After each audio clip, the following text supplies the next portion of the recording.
지난 시간 아브라함의 소명이라는 말씀을 받았습니다. 하나님이 아브라함을 찾아오시고 부르심은 그가 불신앙의 다른 사람이나 이웃보다 더 훌륭한 생애를 살고 있었기 때문이 아니었습니다. 다른 사람들보다 더 많은 가능성을 가지고 있었기 때문도 아니었습니다. 하나님의 부르심은 무의미의 삶, 무가치의 삶을 살아가던 아브라함을 찾아오시고 불러주신 사건이었습니다. 아브라함의 부르심은 우연이나 하나님의 실수나 맹목적인 부름은 아니었습니다.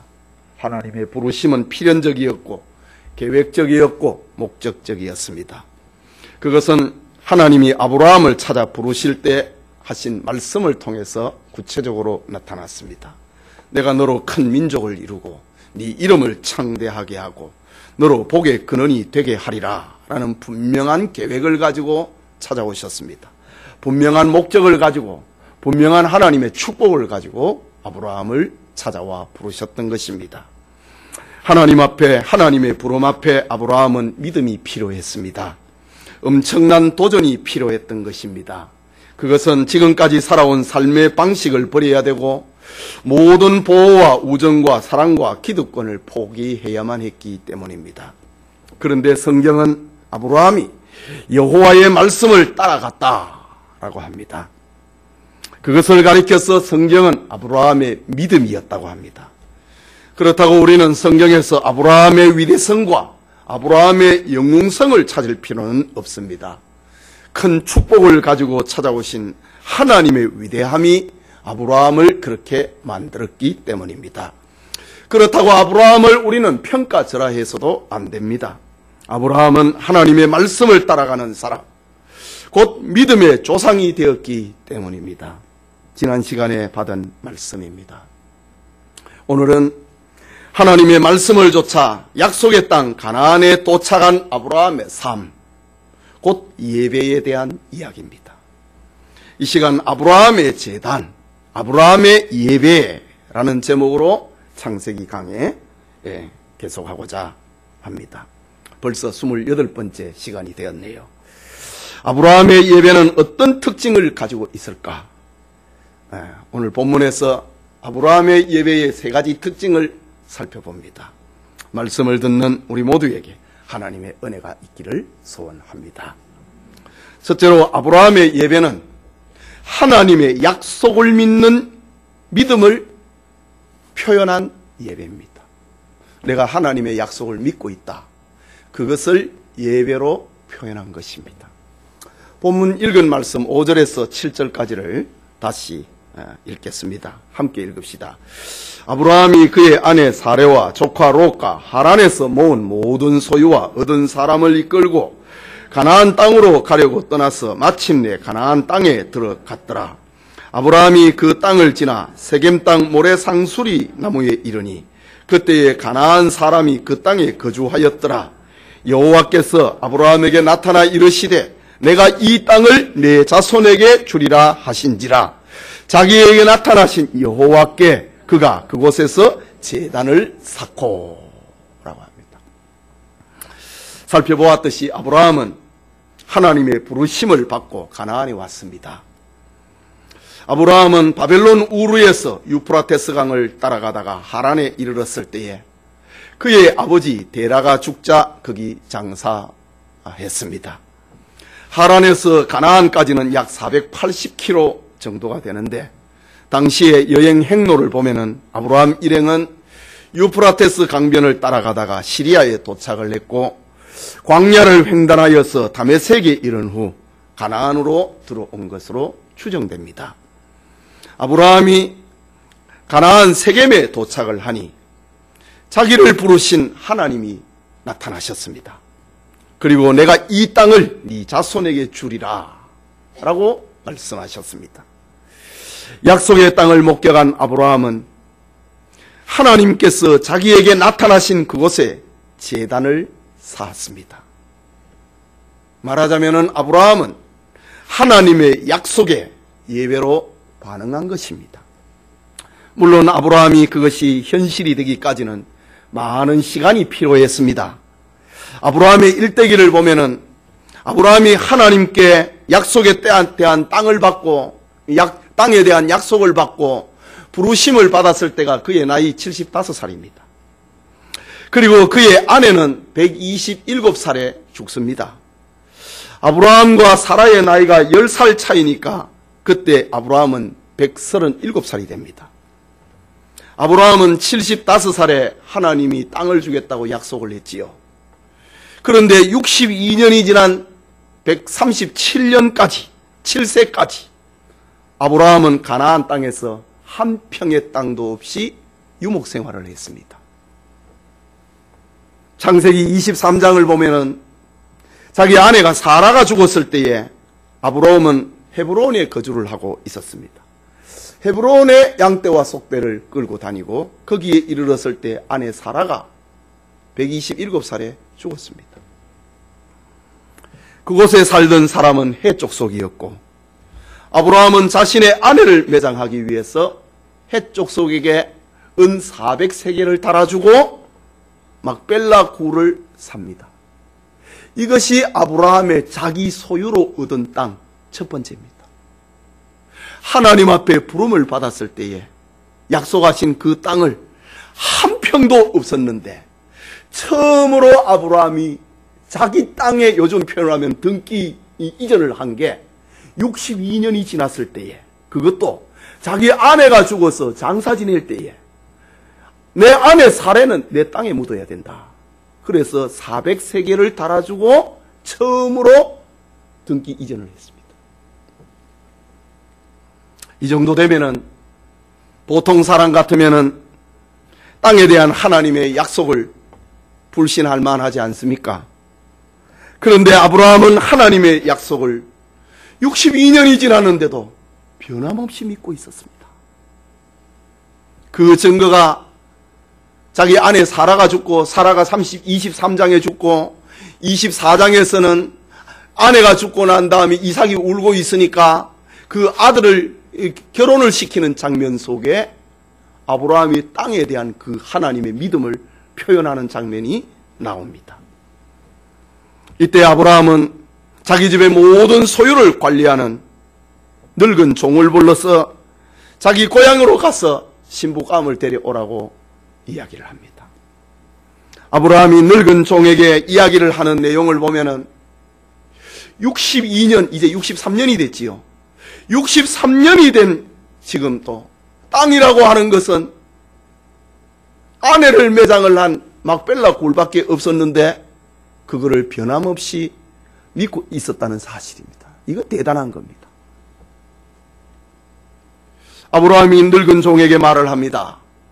창세기 24장 3절과 4절에 내가 너에게 하늘의 하나님 땅의 하나님이신 여호와를 가리켜 맹세하노니 너는 내가 거주하는 이 지방 가나안 족속의 딸들 중에서 내 아들을 위하여 아내를 택하지 말고 내 고향 내 족속에게로 가서 내 아들 이삭을 위하여 아내를 택하라 라고 합니다. 그러자 늙은 종이 아브라함에게 묻습니다. 24장 5절에 여자가 나를 따라 이 땅으로 오지 아니하고자 하거든 내가 주인의 아들을 주인이 나오신 땅으로 인도하여 드리리까 돌아가리까 라고 묻습니다. 그때 아브라함은 6절과 8절에 대답합니다. 내 아들을 그리로 데리고 돌아가지 아니하도록 하라. 하늘의 하나님 여호와께서 나를 내 아버지의 집과 내 고향 땅에서 떠나게 하시고 내게 말씀하시며 내게 맹세하여 이르시기를 이 땅을 네 씨에게 주리라 하셨으니 그가 그 사자를 너보다 앞서 보내실 것이라. 네가 거기서 내 아들을 위하여 아내를 택할지니라. 63년이 지났는데도 아브라함은 하나님이 땅을 주겠다고 하는 거 그거를 믿고 있었다는 말입니다. 아니야, 나는 내 고향으로 다시 돌아갈 수 없어. 하나님께서 이 땅을 네 씨에게 주겠다고 했으니까 내 아들 이삭이 이 땅을 받아야 돼. 내 아들을 데리고 가지 말라. 아니야, 하나님께서 너보다 먼저 앞서가서 내 아들의 아내를 구해 주실 것이야. 너는 가. 그리고 데려오라고. 그렇게 이야기합니다. 아브라함은 62년, 63년의 세월 동안 성취되지 않았던 하나님의 약속을 변함없이 믿고 있었습니다. 히브리서 저자 바울은 히브리서 6장 15절에서 이렇게 기록합니다. 그가 이같이 오래 참아 약속을 받았느니라. 오래 참았다 이겁니다. 갈라디아서 3장 14절에는 그리스도 예수 안에서 아브라함의 복이 이방인에게 미치게 하시고 또 우리로 믿음으로 말미암아 성령의 약속을 받게 하려 함이라. 아브라함을 가리켜 믿음의 조상이라고 하는 말은 이 말입니다. 아브라함이 그걸 믿었다 이거지. 아브라함이 오래 참아서 그 약속을 성취를 했는데, 오래 참아서 하나님의 약속을 믿음으로 그것을 성취를 했는데, 오늘날에도 오래 참고 하나님을 믿는 자에게 이 약속이 주어진다 이거지. 아브라함만이 아니라 아브라함의 복이 이방인에게 미치게 한다 이거지. 이런 의미에서 아브라함은 믿음의 조상이 된 것입니다. 여러분, 오늘의 많은 사람들이 하나님의 약속에 대한 기대감을 가지고 신앙생활을 출발합니다. 그런데 오랜 시간이 지나지 않아서 믿음이 희미해지고 불신앙으로 하나님의 얼굴을 가려버리고 맙니다. 그래서 하나님의 약속이 실현을 경험하지 못하는 겁니다. 그래서 야고보는 말을 합니다. 오직 믿음으로 구하고 조금도 의심하지 말라. 의심하는 자는 마치 바람에 밀려 요동하는 바다 물결 같으니 이런 사람은 무엇이든지 죽게 얻기를 생각하지 말라라고 했습니다. 아브라함은 믿었다 이거지. 오래 참았고 그것을 믿었다고 합니다. 하나님의 약속은, 하나님은 자신의 약속을 반드시 지키시는 분입니다. 우리는 하나님의 약속을 아브라함처럼 변함없이 믿어야 됩니다. 그런데 현대인들은 너무 조급합니다. 신앙생활을 하면서 참지를 못합니다. 오래 참지 못한 결과로 인하여서 수많은 하나님의 약속의 축복을 경험을 못하는 겁니다. 그렇다면 오늘 본문을 통해서 하나님이 우리에게 주시는 메시지는 아브라함처럼 환경을 보지 말고 사람을 보지 말고 자기의 무능함도 보지 말고 하나님의 약속을 굳게 믿고 굳게 붙잡아야 된다는 겁니다. 그리고 그 약속에 대한 믿음을 예배로 표현해야 한다는 겁니다. 아브라함은 믿음으로 오래 참아 약속을 받는 예배자가 되었습니다. 내가 믿고 있다고 하는 것, 하나님의 약속을 믿고 있다고 하는 것, 그것을 예배로 표현한 것입니다. 둘째로 아브라함의 제단, 아브라함의 예배는 하나님의 도우심과 하나님의 승리를 확신하는 표로 하나님께 예배드린 것입니다. 다시 본문 6절을 봅니다. 아브라함이 그 땅을 지나 세겜 땅 모래상수리 나무에 이르니 그때에 가나안 사람이 그 땅에 거주하였더라 라고 합니다. 여러분, 아브라함이 도착한 가나안 땅이 텅 비어있고 주인도 없고 기름진 땅만 있고 포도나무와 올리브나무만 가득하고 있다면 얼마나 좋았겠습니까? 우리 같으면은 하나님께서 가라 하시니 수지가 맞았다, 아멘 할렐루야 소리칠 것입니다. 그런데 아브라함은 하나님의 말씀을 따라왔는데 거기에 사람이 살고 있는 거예요. 땅 주인이 있는 거예요. 정반대의 상황이 닥쳤습니다. 빈 땅은 없고 임자 없는 땅은 없고 전부 다 땅 주인이 다 있습니다. 오늘 성경을 자세히 보면은 그 땅의 임자는 가나안 사람입니다. 여러분, 가나안이 누굽니까? 그들은 불신앙과 우상숭배의 중심이었던 함의 후손입니다. 아브라함이 노아가 자기 아들 함이 아버지의 치부를 뜯어냈을 때에 하나님이 함을 저주하는데 함을 건너뛰고 함의 아들 가나안을 저주합니다. 지금 그 사람입니다. 그 사람의 후손이 지금 그 땅 주인이 되어 있는 겁니다. 예. 가나안 사람은 배타적인 족속이고 그들의 체구는 거인에 가깝았습니다. 민수기 13장과 14장을 보면은 이스라엘 백성들이 출애굽을 하고 가나안 땅을 정탐을 했을 때 그 결과를 보고하는 장면이 나옵니다. 가나안 땅을 정탐을 하고 돌아온 사람들의 보고에 의하면은 이 가나안 사람들 앞에서 이스라엘은 메뚜기처럼 작더라 이겁니다. 우리 거기 들어가면 죽는다고 했습니다. 아브라함이 하나님이 지시한 땅으로 왔는데 뭐 나하고 비슷해야 뭐 싸움을 해가 이겨보지. 거인들이 살고 있는 거예요. 이건 기가 막히지 않겠습니까? 이때 아브라함이 얼마나 실망했겠습니까? 가나안 사람을 본 아브라함이 얼마나 두려웠겠습니까? 그 땅을 소유하기 위해서는 이제부터 가나안 사람들과 싸워야 됩니다. 그들이 자기 땅을 순수히 내주겠습니까? 그렇지 않기 때문입니다. 아브라함은 두려웠습니다. 위축되었습니다. 자기의 모습이 초라했습니다. 내가 하나님의 말씀을 따라서 다 버리고 왔는데 첩첩삼중이네. 여기는 거인들이 살고 있는 곳이야. 그런데 이때 아브라함이 두려워하고 있는 이때에 하나님이 나타나셨습니다. 7절과 9절에 여호와께서 아브라함에게 나타나 이르시되 겁을 내고 있을 때라는 말입니다. 내가 이 땅을 네 자손에게 주리라 하신지라.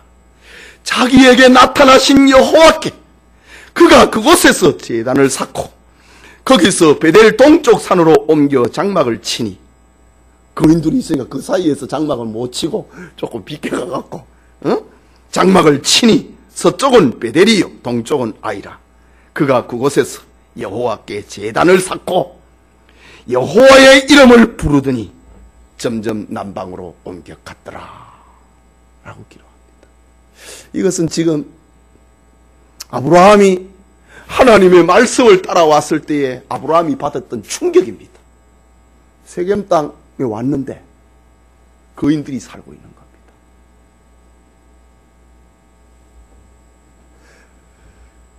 하나님 앞에 일단은 제단을 쌓았습니다. 그런데 거인들 사이에서 못 사는 거예요. 그래서 빗깁니다. 골짜기로 갑니다. 서쪽은 베델이요 동쪽은 아이라. 그가 그곳에서 여호와께 제단을 쌓고, 보세요. 그 앞절에는 제단을 쌓았다라고 하는데 그 다음에 9절과 8절 말씀에는 제단을 쌓고 여호와의 이름을 불렀더라, 도와달라고 불렀다 이 말입니다. 우리도 어려움을 무슨 일을 만나면 하나님 소리를 치지 않습니까? 이거는 아브라함이 그날 받은 충격입니다. 여호와의 이름을 불렀더라. 점점 남방으로 옮겨가니. 하나님의 말씀, 내가 이 땅을 이 자손에게 주리라. 지금 거인들이 살고 있는 이 땅을 하나님이 내가 이 땅을 이 자손에게 줄 것이다. 이 말이 아브라함에게 어떤 의미로 들려왔겠는가 이 말입니다. 아브라함아, 이 땅에 장대한 사람이 살고 있어도 이 땅은 네 것이 될 거야. 네 자손의 될 것이 될 거야. 염려하지 마라. 두려워하지 마라. 라는 말씀으로 아브라함에게는 들렸을 것입니다. 이때 아브라함은 하나님이 함께 하시면 승리할 수 있다고 하는 이런 확신을 가지고 하나님 앞에 제단을 쌓고 도와달라고 하나님의 이름을 불렀더라 라고 합니다. 아브라함이 하나님으로 인하여서 승리를 확신했던 그 증거 가운데 하나가 세겜이라고 하는 이름입니다. 세겜이라고 하는 말은 히브리 말인데 어깨라고 하는 뜻입니다. 가나안 원주민들의 말이 아닙니다. 세겜은 아브라함이 사용을 하는 히브리 말입니다. 히브리 말의 근원은 아람 말이거든요. 아람어거든요. 아브라함은 지금 아람어를 쓰고 있습니다. 아람어로 세겜이라고 하는 말은 어깨라고 하는 말입니다. 물론 지명에 지나치게 의미를 부여할 필요는 없지만은 아브라함은 분명 하나님께서 자신의 어깨가 된다고 하는 것을 믿었습니다. 하나님, 저는 하나님이 나의 힘입니다. 하나님이 나의 어깨입니다. 하나님이 나의 승리의 능력입니다. 그래서 그 땅 이름을 세겜 어깨라고 불렀습니다. 그래서 아브라함은 세겜 땅에서 제단을 쌓고 또 옮겨서 예배를 통하여서 힘과 용기를 공급받았던 것입니다. 여러분은 예배를 드리면서 어떤 의미로 예배를 드립니까? 예배에는 여러 가지 의미를 갖고 있지만은 그 중에 하나님께 용기를 얻는, 하나님 앞에 힘을 얻는다고 하는 그런 의미를 가지고 있습니다. 혹시 영양제 주사를 맞으신 경험이 있습니까? 우리 할머니들 많으시지요? 저도 피곤해 보이면은 우리 조집사님이 목사님 영양제 맞으러 병원에 오세요라고 합니다. 정말 영양제를 맞고 나면은 피곤했던 것이 조금 가십니다. 예배는 지친 영혼의 영양제 주사와 같은 것입니다. 삶이 지치고 상처를 입고 넘어져서 일어날 힘이 없을 때에 영적 영양제를 맞아야 됩니다. 그러면 새 힘이 넘쳐나는 것입니다. 아브라함이 세겜에서도 예배드리고 또 장소로 옮겨서도 예배를 드리고 가는 곳곳마다 전부 낯선 환경입니다. 처음 가는 땅입니다. 그가 의지할 수 있는 곳, 아브라함에게 힘이 되는 곳은 하나님밖에 없었습니다. 그래서 하나님 앞에 제단을 쌓았다. 하나님의 이름을 불렀다라고 합니다. 예배가 살면은 인생이 산다는 말이 있고 예배의 성공자는 인생의 성공자가 된다는 말이 있습니다.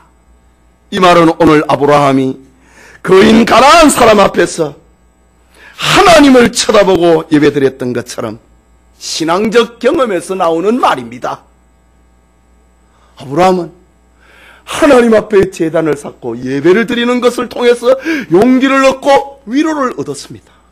하나님이 내 힘이 된다 이거지. 하나님이 나의 능력이 된다 이거지. 하나님이 나의 어깨가 되신다고 하는 겁니다. 우리는 예배를 통해서 은혜를 받고 새 힘을 공급받는 이가 되어야 됩니다. 성도들이 예배의 자리에서 하나님의 은혜를 체험하지 못한다면 어디에서 위로를 받을 수 있겠습니까? 돈으로입니까? 권력으로입니까? 아닙니다. 우리의 두렵고 공허한 마음의 빈자리는 오직 하나님만이 채우실 수가 있다고 파스칼은 그렇게 표현했습니다. 오늘 성경의 세겜에서 아브라함은 자신의 연약하고 자신의 배경이 없지만은 하나님의 도우심을 소망하고 하나님의 도움으로 나는 이길 수 있다. 나는 살아갈 수 있다. 그것을 믿는 믿음으로 예배를 드렸던 것입니다. 본문 8절을 자세히 보십시오. 거기서 베델 동쪽으로 산으로 옮겨 장막을 치니 서는 베델이요 동쪽은 아이라. 그가 그곳에서 여호와께 제단을 쌓고 여호와의 이름을 부르더니 의지할 리가 하나님밖에 없는 것입니다. 아브라함은 제단을 쌓고 여호와의 이름을 불렀다고 합니다. 여호와의 이름을 불렀다고 하는 것은 나는 무능하니 나를 도와달라고 하는 말입니다. 몇 주 전에 우리가 살펴본 말씀인데 창세기 4장 26절에도 보면은 여호와의 이름을 불렀다고 하는 말이 나옵니다. 셋도 아벨 대신에 낳은 주신 아들, 아담의 아벨 대신에 하나님이 주신 아들이 셋입니다.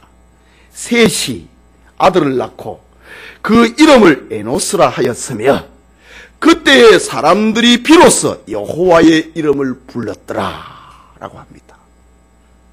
이게 무슨 말이냐? 사람들은 왜 에노스를 낳고 난 다음에 여호와의 이름을 불렀을까? 이때 사람이 누굽니까? 아담입니다. 사람이 누굽니까? 셋입니다. 그 가족을 말합니다. 왜 아담과 셋이 에노스를 낳았을 때, 손자 에노스를 낳았을 때 여호와의 이름을 불렀을까? 그것은 에노스라고 하는 이름 속에 담겨 있습니다. 에노스라고 하는 이름은 죽을 수밖에 없는 존재, 그런 뜻입니다. 네. 가인이 아벨을 죽였습니다. 가인은 집을 뛰쳐나가 버렸습니다. 이 장면 앞에 아담은, 그의 아들 셋은 인생은 죽을 수밖에 없는 존재구나, 인생은 연약하구나, 그것을 절실히 깨달은 겁니다. 인생은 이렇게 집을 뛰쳐나가는구나, 아버지에게 욕을 하고 뛰쳐나가는구나, 이것이 인생이구나. 셋이 에노스를 낳았을 때에 그때 비로소 여호와의 이름을 불렀더라. 도와달라고 말입니다. 하나님 도와주십시오. 우리는 연약한 존재다 이거지. 죽을 수밖에 없는 존재이니 하나님 도와주십시오. 그게 여호와의 이름을 불렀다는 말입니다. 오늘 본문에 아브라함이 여호와의 이름을 불렀던 것도 같은 의미입니다. 아브라함은 거인 같은 가나안 사람을 보고 두려웠습니다. 자신의 능력으로는 그들을 이길 수가 없었습니다. 자신의 무능함을 알았습니다. 그래서 능력의 하나님, 약한 자에게 힘을 주신 하나님을 찾았던 것입니다. 아브라함은 가나안 입성 후에 처음으로 모든 식솔들을 그리고 종들까지 다 불러놓고 도와달라고 여호와의 이름을 불렀더라. 여호와야, 이름을 부르면서 제단을 쌓았다. 하나님의 도움으로만이 이 땅을 얻을 수 있다는 겁니다. 하나님의 힘으로만이 이 거인 가나안 사람이 살고 있는 이 땅을 내 자손들이 얻을 수 있다고 하는 겁니다. 이것을 아브라함은 믿음으로 표현한 것입니다. 여러분, 이것이 어디 아브라함의 이야기가 전부 다입니까? 우리 역시 다 연약한 사람들입니다. 고린도전서 1장 28절을 보면은 이미 아무 육체도 하나님 앞에서 자랑하지 못하게 하려 하심이라 라고 했습니다. 말하자면은 하나님께 은혜로 부름을 받은 사람은 우리의 연약함을 알아야 된다는 말입니다. 하나님 앞에 자랑할 육체가 없다는 사실을 알아야 됩니다. 그리고 우리의 지혜와 강함과 존귀와 풍성이 되시는 하나님 앞에 예배자로 살아야 된다는 말입니다. 그러면 하나님은 미련한 우리를 통해서 지혜로운 자들을 부끄럽게 하시고, 약한 우리를 통해서 강한 자들을 부끄럽게 하시고, 천하고 멸시받는 우리를 통해서 있는 것들을 폐하실 것이라고 하는 주님의 말씀입니다. 아브라함을 지키는 힘은 예배를 통하여서 그 힘을 공급받았다.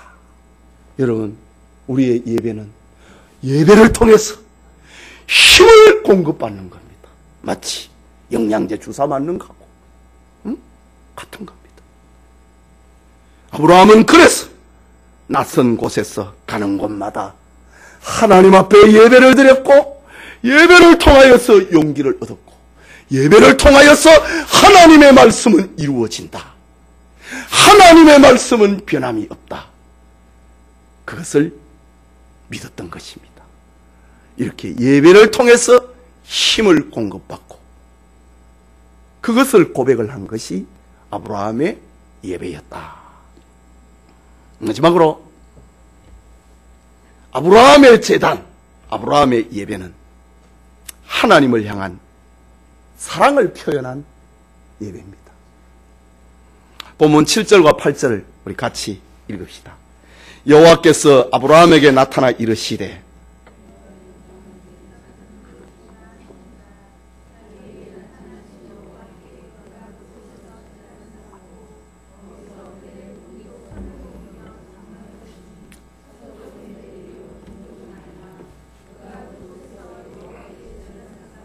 여호와의 이름을 부르더니 라고 합니다.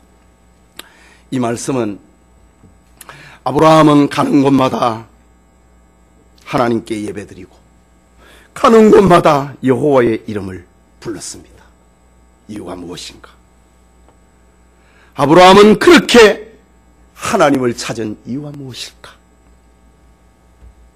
이유는 하나님만이 내 힘이고 하나님만이 나의 의지고 하나님만이 내 사랑의 대상이라고 하는 겁니다.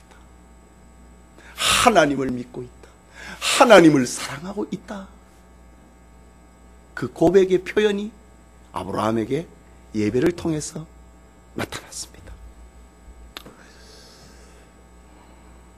우리 교회 안수 집사님 중에 4년 전에 미국 자동차 부품회사에 지사장으로 발령받은 이재화 집사님이 있습니다. 대부분 아시지요? 그가 미국에 발령을 받았을 때에 미국에 아는 사람이 아무도 없었습니다. 배경도 없었습니다. 실력도 부족했습니다. 전직 지사장이 있었지만은 아무런 성과가 없자 회사로부터 해고되고 그 자리를 이 집사가 하게 된 것입니다. 그러니 누구도 이 집사에게 도움이 되거나 힘이 될 수가 없었습니다. 이 집사가 의지하고 사랑하고 믿고 힘이 될 분은 하나님 한 분밖에 없었습니다. 그때부터 지금까지 하루도 빠지지 않고 두 부부는 새벽 기도에 나가가지고 하나님의 이름을 불렀습니다. 도와달라고요. 그리고 교회에서 온갖 굳은 일을 다 했습니다. 참 표현하기 어려울 정도로 목숨이 위태로운 일까지도 이 집사가 다 한 거예요.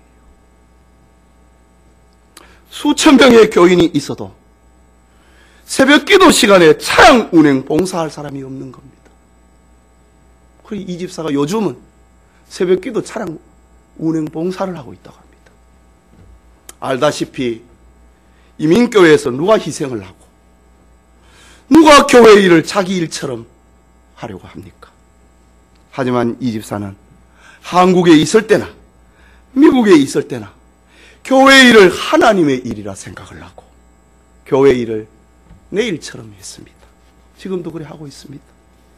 지금도 본교회인 우리 교회인 우리 교회를 생각을 하고 11조와 선교 헌금을 한 달도 빠지지 않고 매달 송금하고 있습니다. 우리 교회에서 재정부를 맡을 때에 교회 재정이 어렵게 되자 아무에게도 말하지 않고 평소에 조금씩 모았던 1,000만 원을 헌금해서 교회 재정의 부족 부분을 채웠다고 합니다. 이 일을 제가 지난달에 알았습니다. 본인의 입이 아니고 부인 강 집사 이름을 통해 갖고 입을 통해 갖고 친정 엄마한테 친정 엄마가 또 저한테 수년 전의 이야기를 제가 지지난달에 들었습니다.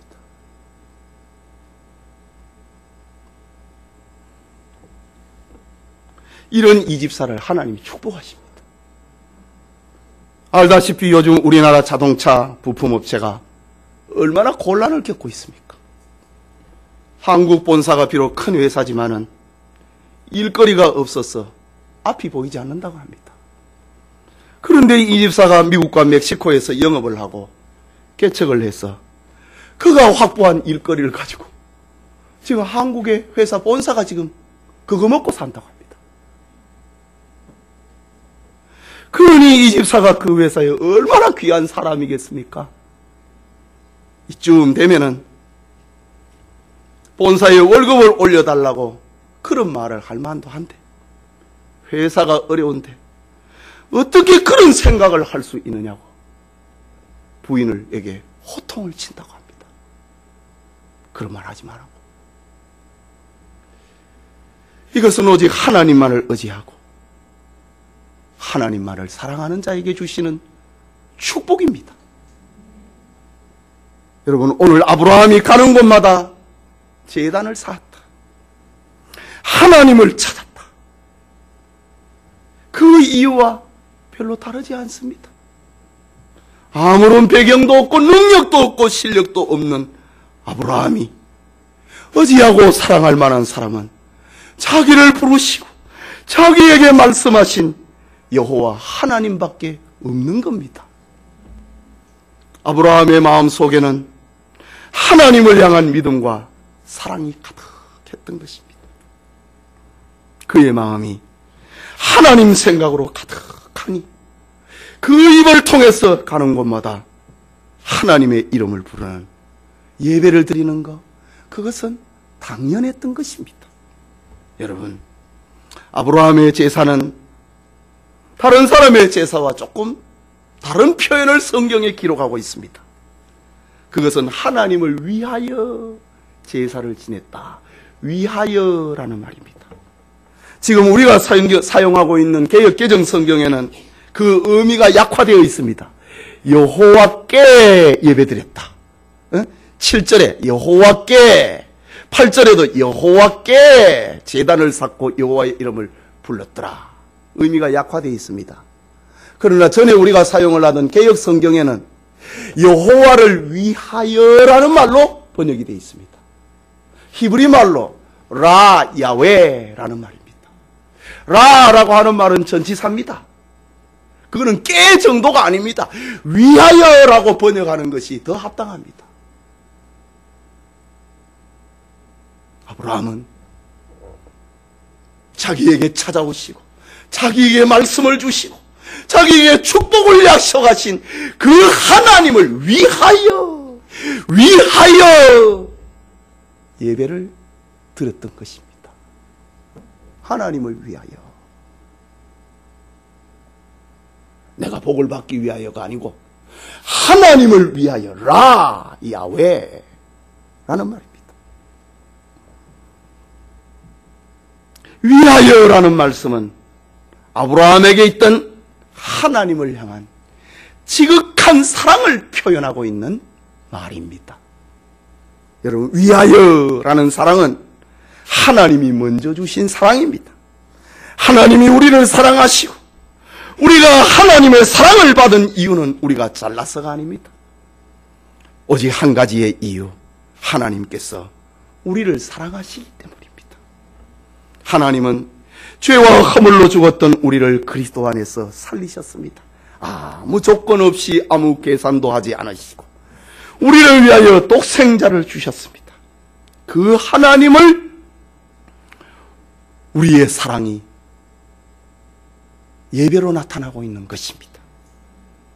요한복음 4장 24절에는 아버지께서는 자기에게 이렇게 예배하는 자들을 찾으시니라 라고 했습니다.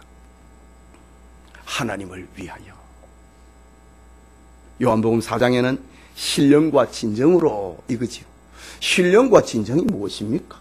하나님을 위하여. 이런 예배자를 하나님은 지금도 찾고 계신다 라는 말입니다.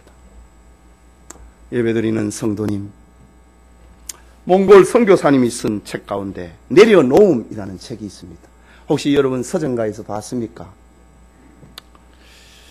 그 책에 소 대신 예배를 택한 마음이라고 하는 한 소녀의 이야기가 거기에 나옵니다. 선교사님 몽골 일회 교회에서 거기에서 개척한 또 작은 베호르 지역의 예배처에 방문을 해서 예배를 드리던 중에 일어난 이야기입니다. 그 작은 예배처소에서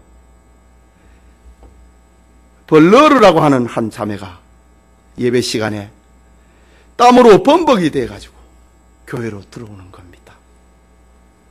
예배 시간 전에 소를 잃어버려가지고 소를 찾으러 뛰어다니다가 예배 시간이 임박한 것을 알고 소를 버려두고 말씀을 들으려고 들판을 가로질러 달려오니 그 몸은 땀 범벅이 되어버린 겁니다.